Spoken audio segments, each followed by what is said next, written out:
we go. Okay. Yeah, we are live. Hi, everybody. Happy Wednesday. It's the middle of Halloween week, spooky season. One of my favorite seasons. I have my mug that this is one of probably a dozen mugs that I have for the month of October. I honestly had to get a special shelf on a cupboard in which I rotate in my Halloween mugs, and then I rotate out my Halloween mugs from my Christmas mugs, and then I rotate out my Christmas mugs. I have not advanced into Valentine's mugs, but it might be in my future. Anyway, but this is one of my favorite seasons. I absolutely love fall. For those of you who know me, I am Gretchen Anthony, and I am an author of several novels. I am also the host of the Middle Book Club, in which we read books exclusively that feature heroines in what I like to call the juicy middle years of life, because there is so much happening to those of us who are in these middle years of life. The kids are getting older. We might have a little bit more flexibility with our time, with our monetary situation. The needs for us change. And on top of all that, we're also changing. Our mental space is changing. Definitely our physical space is changing. And all of that comes with new realizations and different things that we interpret differently at this phase in our lives than we may have interpreted at earlier stages in our lives. And I think that is worth celebrating and exploring, which is why I have with me here today to chat live author KC Freeman. Welcome, KC. Thank you very much. Thank you for joining me. Casey actually reached out to me when she heard about the Middle Book Club, and very happy to welcome her because her latest book, Psychic in Suburbia, actually has a midlife heroine. Yay, you have the cover. I'm so glad. There it is.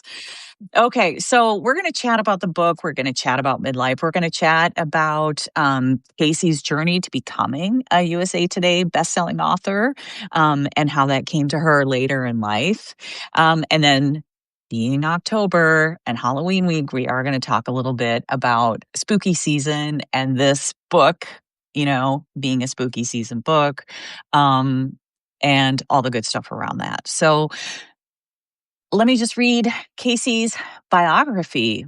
Okay, so after leaving the corporate world in Washington, D.C., so that's intriguing in the first line to begin with. Yeah, I gotta get out of that cesspool. She left her corporate job in Washington, D.C. to raise her 5 children with her husband in North Carolina, which you might hear a little bit in her little lilts in her voice. Casey eventually found her way back to her lifelong desire to write paranormal fiction. So we'll chat about that. So you dipped your toes first as a ghostwriter, but then you were able to add the label USA Today bestselling author with your paranormal romance, Renegade Angel. That is a part of the Realm of Darkness box set. Yeah. I do not have a box set. I just love to, someday think about writing a series that would call for a box set. Casey writes mostly urban fantasy and paranormal romance. She also spends a lot of time editing manuscripts with her company Bookmage, yes. Okay. Editing, and is certified by the Professional Book Editors Association. Now that her 5 children are grown and flown, Casey spends her time writing, editing, reading, hiking, exercising in an attempt to get her premenopausal body back. Don't we Desperately. all? And spoiling her fur baby Chihuahua, Harley. Oh, yeah. So you might hear Harley at some point. She barks at everything. Yeah. So welcome and thank you for joining us. So as I mentioned earlier early in our conversation, you originally reached out to me because of the Middle Book Club and because this latest book, Psychic in Suburbia, features a midlife heroine whose name is Abby. So why don't you tell us a little bit about Abby and what makes her unique? Well, Abby is in midlife, like, she's already, we'll say mid-40s, and she's been mostly introverted because she's psychic, and she realized very young that you don't let anybody know that. That's a big secret, you can't tell anybody, suppress it, so that made her withdraw, and so she tries to be social and, she's in the elegant suburban area outside of Atlanta where it's kinda like the Desperate Housewives type of situation, um, where, everything's gotta be picture perfect, and she's not. So she tries to stay small, tries to stay a little mouse, and she's told the ghosts and the spirits that are all trying to talk to her entire life, like, to go fudge off. She doesn't wanna talk to them, but they don't let her. They don't like being ignored, and so they keep hammering away. And finally, at the annual Halloween party, they're like, "We've had enough. You're gonna listen to us." And in front of everybody, all of her friends, her husband, who had no clue, they're like, "We're here. We're a ghost, and she can see us, and she can talk to us, and you better help us, or we're gonna make life a living HE double hockey sticks." I don't know if any cussing's allowed or so I Yeah, won't do no, it's that, but fine. And chaos definitely ensues, yeah. after that Halloween party for Abby and for Yeah, other so she's aspects of her. dealing with mom life chaos. Kids, they got homework, they got practices, they got this, there's a mountain of laundry. She's dealing with hot flashes. Her little minnow belly is coming in. And the ghost decided to ramp it up. So she's not having a good time right now. Yeah, And she's yeah. she's gotta learn to deal with it. So why did you've written paranormal romance, Yeah. obviously in other books and with younger heroines, which is typical of romance, right? Yeah, that's It's that's the yeah. genre. It's like the 18-year-old, can kick everybody's tushies. Female protagonist is out there and there's a couple guys vying for her attention. Yeah, that's PNR. I was like, I've written that. I've done that. I'm like, Mhm. I want something more connected, something where I am right now, I can connect to that character. And Abby, we're like this. we Really? are, Yeah. we are close. Abby and I are close. This is the closest I've ever come to being. Like, I actually put some of it in the book, actually. Like, some of her frustrations with stuff going on in middle life and trying to deal with, you know, neighbors who look down on you and all Mhm. sorts of things like that, and connecting with her husband who she hasn't told everything to. Like, these are things women go through. And in Yeah, midlife, you're questioning everything, and she's questioning everything. And, we're thinking the worst thing is, okay, the crow's feet, that are appearing, but no, right. it's not. Like, your mental health and everything is just crazed, but you have to learn, actually, you have to relearn how to be you. And I think that's the great thing about middle life. Being in middle life is like, I've gone through all this before. I've tried to be this other person. Now I can be me. I can be who I am. I don't have to I don't care about putting a face on anymore for other people or trying to make everything look perfect. Panicking, if someone's coming over, the house has to be all perfect and everything. Like, I'm like, Yeah. no, like, I'm going to be me and I'm going to start being blunt. And I actually had a couple of reviewers for the book. They're like, sometimes I don't really like Abby. I'm like, no, she's not there to be liked. I'm not here to be liked. This is authentic. This is real. This is like real emotions that you're going through, even if you're not a psychic. I mean, this Yeah. is middle life. It's hard, but you can get to a point where you're like, no, I'm going to be me. Yeah. And so I wanted to write a character that I can identify with. I can pour those parts of me into her. Yeah. Yeah. I can see that. I can see that. That was going to be one of my questions. Why did why set her older? Why set her in midlife? And I get that. You want to be able to not only relate to your character, which I think makes for a more authentic character, right?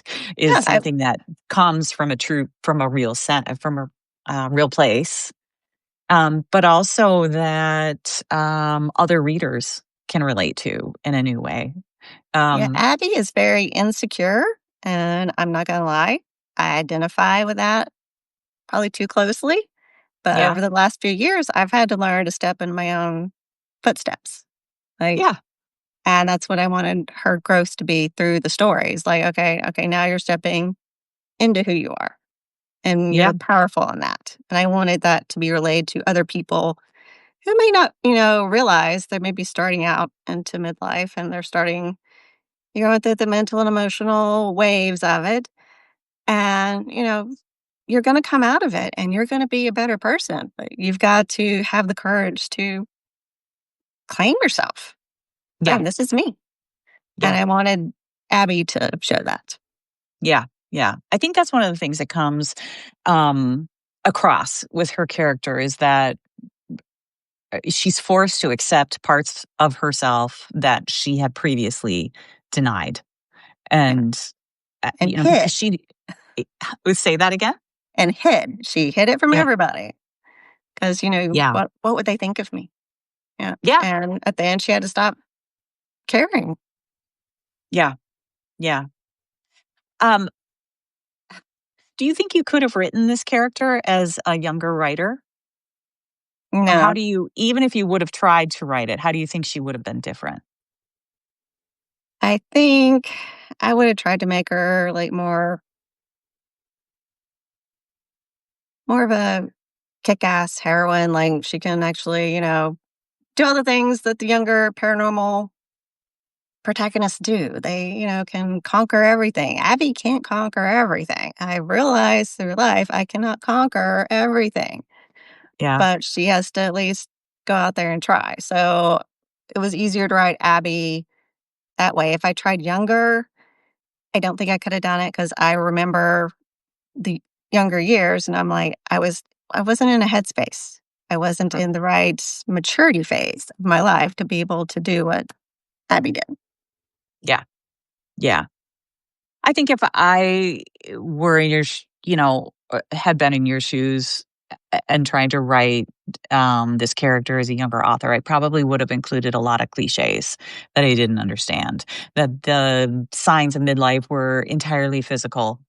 Um, She had lots of hot flashes and she was getting fat, and that's all that's how I would have put it in her words. She was getting fat versus like um the how all of those things interrelate with your mental health and all of the how experiences have and shaped you into the person that you are now, and how none of those pieces stand alone, you know, um, it all into the works women we've together. become.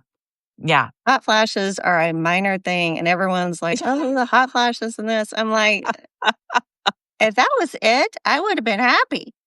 If Yeah. that was like the extent of, you know, perimenopause and everything else, I would have been like, "Hey, bring it on." But no, it's Yeah. the other stuff that you have to deal with that is just, I mean, it changes everything about you. Yeah. Yeah. I've heard it referred to recently as a second coming of age because It can it, be. yeah. I do Yeah. think it can be. I think it's how you approach it. Some women will just surrender to it. Hmm. Okay, this is how it is. Da, da, da, da. And there are others that are like, no, I'm fighting this tooth and nail. I'm not getting older. Yeah. Yeah. And then there's those of us that just want to survive and Yeah. Yeah. get to the other side. But I think the biggest thing about midlife, at least to me, was I had to step into my own shoes Hmm. and be me and focus on what that meant. Well, and I think that's what a coming of age story is. A coming of age story isn't, maybe it starts as fighting something or trying to hold something at bay, but it really is understanding and coming into what you can become or will Yeah, become and embracing that, which is what I think you're saying and what I think portray with Abby. It reminded me, and I'm going to include a reminder at the end of this, and an invitation for everyone to join us for our monthly book chat. But this month, we're actually reading The Change by okay. Kirsten Miller in the Middle Book Club. And In the book, it's a group of three women who, in midlife, discover that they have powers that they may have known about or may not have known about. They're supernatural powers. It's a great spooky season book, but like Abby, have held them at bay throughout the course of their life until after this change in their lives, where they uh, faced with a new quiet in their lives, faced with Yeah. changes in their lives, embrace who they are as a person. And that's a lot of what I see, happening in your book, is that there comes a certain time in our lives where we may have known things and we come to a point where we have to decide, okay, what are we going to do with these? Are we going to continue to ignore them? Are we going to, are we going to try and minimize them? Are we going to try and tame them, or are we going to embrace them? And that choice, I think, is one of the magical powers that we have in Yes. midlife, as it is. We don't necessarily have, um, uh, eh, those powers may not necessarily be Abby's powers. Speaking, having psychic conversations, but choice in and of itself is a power. Um, so tell us a little bit, if so people might get hooked on you with this book. Tell us a little bit about the other books that you've written and what connects you to paranormal romance. What was your passion there? My passion is mostly like anything paranormal. I was a kid, like checking out books at the public library about supernatural stuff, like ghosts and cryptids, and like my mom thought I was a complete freak. She's she was actually worried about me for a long time because she's like, Why don't you read something nice?" I'm like, "No, this stuff like horror movies. I'm signed up. Poltergeist, my favorite movie of all time, That was such a great movie. and I'm with just you. so I always knew I wanted to write, always. Like I would be at my Mhm. mom's electric typewriter, typing, well, Yeah. pecking things Yep. out, and so I always knew I wanted to write. Always. But, life gets annoying. No, you got to go to college and you have to have this career and then you get married and then you have kids. And then I found myself at one point going, where am I? Like, I don't even Mm-hmm. know who I am. But Mm-hmm. writing got me back to who I am. And so Really? actually, Tell me a little bit more about that. How well, did that I how sat did that come to down, you? Yeah. like when I decided to write my own stories, I was like, well, what am I going to write? And I actually had the Graylin, the Guardian Angel story in my head, which was my first series, started with Rekindled Prophecy. Like, it had been in my head since I was, like, 12 or 13, but I had Mm-hmm. never written a word of it. And somehow I accessed that part of my memory, and I just started typing, and it flowed out. I'm like, "Okay, I love the whole angel thing." And Mm-hmm. I've gotten a little angel quartz thingy over here, and I got angel everything, honestly. So I wanted to go that route because angel's good, right? Well, maybe, I also watch a lot of Supernatural where the angels weren't so good. So I'm like, oh, let's give him a little character. Mm-hmm. Make him more human. And so Mm-hmm. I wanted to be able to bring in like the divine of like angels and the supernatural world that is around us, that I truly believe, and make it not reality. I don't want to say reality. Make it authentic. Make it okay. You can, as a person in today's world, you can relate to this. Yeah. You can see this. So started more writing paranormal as opposed to paranormal romance. But of course, I also like romance too. So I'm like, well, let's give her a guy, but he's not going to be a good guy. He's going to be a bad guy, actually. Mm-hmm. And it was very much an enemies to lovers type of thing, but they were also fated. And of course, while I'm writing this, one of the supporting characters was like, hey, hey, hey, me, write me next, write me next. So that's how Renegade Angel came about because Jasper was like, I deserve my own story. I'm the Yeah. sexiest one here. We're writing my story. So you feel like you were connecting with yourself because these characters really had been a part of you for so long. Is that a fair way of Yeah. saying it? Yeah, like, And I writing have is such a stories. vulnerable pursuit. It's like turning yourself inside out and saying, "Here, what do you think of this? This comes out of me. What do you think of it?" It it's the scariest thing in the world, isn't it? Like, putting yourself like, I it took me I will say for Psychic in Suburbia, it took me a long time to get the nerve to say, "Okay, I'm publishing this." I mean, I've had it read, I've had it arc read, I've had editors look at it, the whole shebang. It was ready to go for a year, Mhm. and I was scared to death Yeah. because so much of me, my insecurities and things that I went through, starting my midlife are in this book. Yeah. Yeah. So my previous books were just the stories that had been in my imagination for forever. Like a story Mhm. hits and it stays there until I get it written out. I've got like probably 5 other stories right now that are like me next, me next. Um, so they are me. Yeah. Like they're part of my imagination. They're a part of my inner being. Not that I'm in every book, but it's just there's something about me in them, and so it's scary releasing it. And this one was the scariest Yeah. to Where do you think release. the courage came from to put it out Um, there?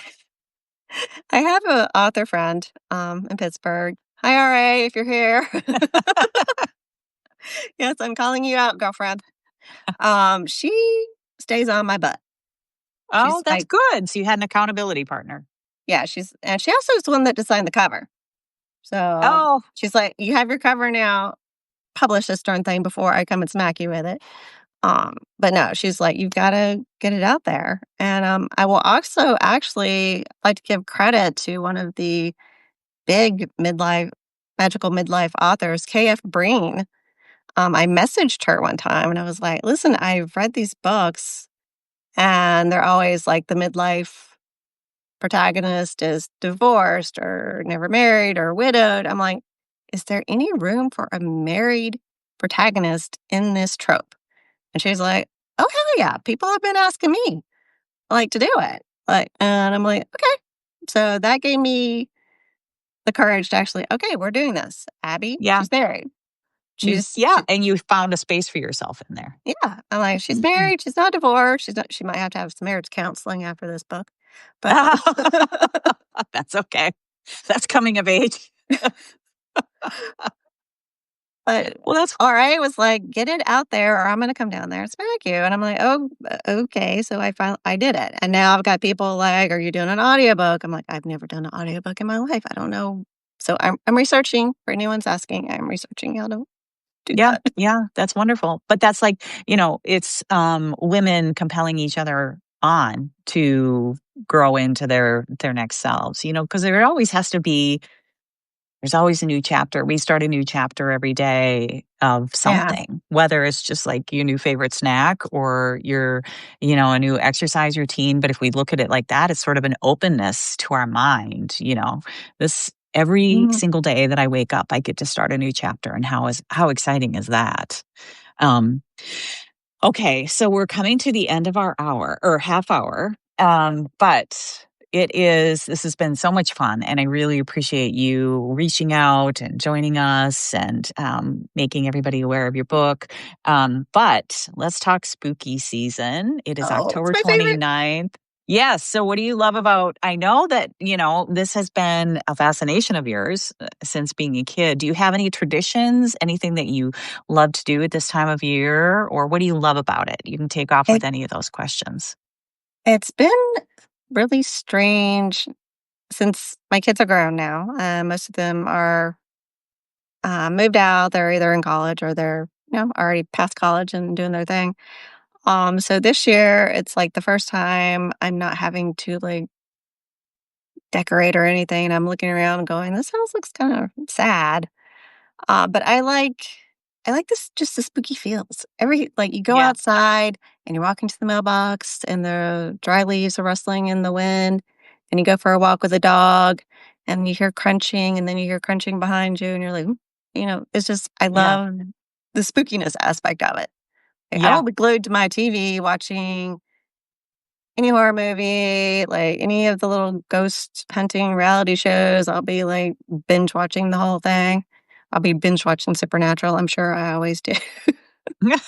But I just love the spookiness of it, and Yeah. actually, I mean, I'm gonna get probably, like, dinged next time I go out in public, but the Halloween party was the catalyst for the story based on a Halloween party that I go to every year at a Yeah. neighbor's house, and I'm like, I've always told my husband, like, "Her house is kinda spooky." Like, like, "What happens if it's haunted?" "Oh." I doubt you'll get dinged for it. I think people love to see themselves in stories. That's what makes us immortal in a way. Story makes us immortal because we're carried on by other people and beyond our boundaries, whether that boundary be, the things the stories we ourselves tell or that boundary be, life on walking on Yeah. this earth. So I don't think you need to worry about that. I think people I think people like to see it. And if they don't like to see it, they probably won't see themselves in it. So don't worry about that. Don't They're worry not about in that. it, just, like, the house and the whole concept of the Yeah. Halloween party in an actual haunted house. I'm like, Yeah. Yeah. "Let's go with that story," 'cause I love haunted houses. Actually, one of my favorite things is I love going on paranormal investigations or ghost tours or whatever else. I mean, that and during the month of October, like, it's been nonstop with, Yeah. like, paranormal teams locally here, like, having events here and there, and I'm like, "Ooh," Oh, yeah, I love that. like, All I get to right. go get the spooky feels, at a Yeah. supposedly real haunted house. So it's Ooh, fun. okay. That's fantastic. Okay. Well, um, thank you for joining us. That just reminded me of a podcast I listened to this morning. It's called Woo Woo with, oh, I'm blanking on the comedian's name. She was on SNL. Um, she was on Saturday Night Live. Anyway, she and a friend have a podcast called Woo Woo where they investigate all this stuff. They love woo woo, and they were just in Salem doing a ghost tour. So yeah, That's check it out. that's my bucket list right there. There you go. If you're looking for something to listen to just real quick this afternoon or this week, I Oh, really had definitely. fun listening to that. So thank you, Casey. Show everybody your book again and tell us where we can get it.